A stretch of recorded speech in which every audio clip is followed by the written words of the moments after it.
17 November Sheikh হাসিনার রায়কে কেন্দ্র করে সারা দেশে কঠোর নিরাপত্তা ব্যবস্থা গ্রহণ করেছে আইন শৃঙ্খলা বাহিনী। যদিও রায় ও কার্যক্রম নিষিদ্ধ, আওয়ামী লীগের তৎপরতা ঘিরে কোনো নিরাপত্তা শঙ্কা নেই বলে জানিয়েছেন স্বরাষ্ট্র উপদেষ্টা জাহাঙ্গীর আলম চৌধুরী। আর নিরাপত্তা বিশ্লেষকরা বলছেন, জ্বালাও পোড়াও করে মানুষের আস্থা অর্জন করা সম্ভব নয়। রিয়াজ রায়হানের রিপোর্ট।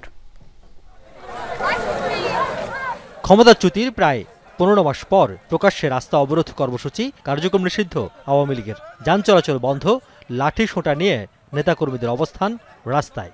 সাবেক প্রধানমন্ত্রী শেখ হাসিনার রায়ের দিন ধার্যকে কেন্দ্র করে গেল 13 নভেম্বর দেশের কয়েক স্থানের চিত্র ছিল এমন।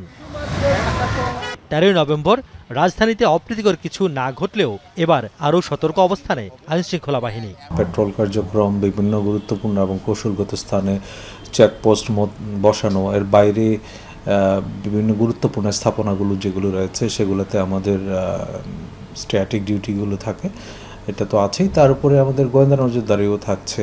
এমন অস্বস্তিকর অবস্থা থেকে মুক্তি চান নগরবাসী। বলছেন, সাধারণ মানুষকে জিম্মি করে নিজেদের ফায়দা হাসিলের রাজনীতি বন্ধ না হলে মাঠের রাজনীতিতে টিকে থাকা কঠিন হবে রাজনৈতিক দলগুলোর জন্য। অনেক ভয় লাগে, এটা চলাচল করতে গেলে ভয় লাগে, রাস্তা বেরোলে ভয় লাগে। এটা আগুন লাগানো, আগুন জ্বালানো, এগুলো খুব আমাদের জন্য আতঙ্ক। আমরা সাধারণ মানুষ যারা আছি তারা সবসময় আতঙ্কে থাকি। মানুষের বিবেচনায় বিবেক যদি কাজ না করে, সরকার করে কিছু করতে পারবেন না। নাশকতা যেই করুক, তাদের বিরুদ্ধে সরকারকে কঠোর ব্যবস্থা নেওয়ারও দাবি তোলেন নাগরিকরা। এদিকে রায় ঘিরে অপ্রীতিকর কোনো পরিস্থিতির শঙ্কা নেই দাবি স্বরাষ্ট্র উপদেষ্টার। শনিবার পটুয়াখালীতে গণমাধ্যমের সঙ্গে আলাপকালে এক প্রশ্নের জবাবে এ কথা জানান তিনি।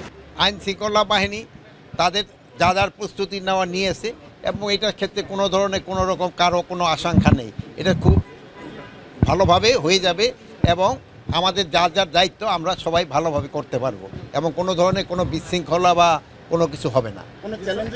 এখানে কোনো ধরনের চ্যালেঞ্জ নেই। রাজনীতি ও সমাজ বিশ্লেষকরা বলছেন, ক্ষমতার পালাবদল হয়েছে ঠিকই, তবে রাজনৈতিক দলগুলোর আচরণের কোনো পরিবর্তন ঘটেনি।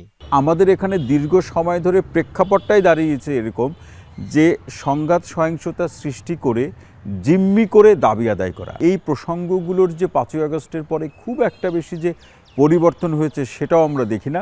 আমরা শুধু সেখানে ফ্যাক্টর এবং অ্যাক্টরের নতুনত্ব দেখছি। আগে যারা করতেন এখন নতুনভাবে আরেক দল বা গোষ্ঠীকে এই কাজগুলো করছে বলে অভিযোগ আছে। যদিও বাংলাদেশের সংঘাত সহিংসতার ক্ষেত্রে সবসময় একটি শব্দ ব্যবহার করে এটাকে জায়েজ করা হয়, সেটা হচ্ছে দুর্বৃত্ত। তাহলে এই দুর্বৃত্তদের রাজনৈতিক পরিচয় কি? দুর্বৃত্তরা কি নিজের কোনো প্রয়োজন থেকে করছে, না কোনো রাজনৈতিক দলের হয়ে তারা কাজ করছে? এই প্রসঙ্গগুলো কিন্তু খুব গুরুত্বপূর্ণ। এগুলোর কখনোই সুরাহা হয়নি বাংলাদেশে।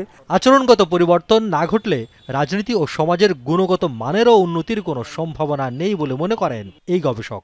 দেশের এবং মানুষের প্রয়োজনে সেই রাজনীতি প্রত্যাশিত মাত্রায় আমরা দেখছি না। রিয়াজ রায়হান, যমুনা নিউজ, ঢাকা।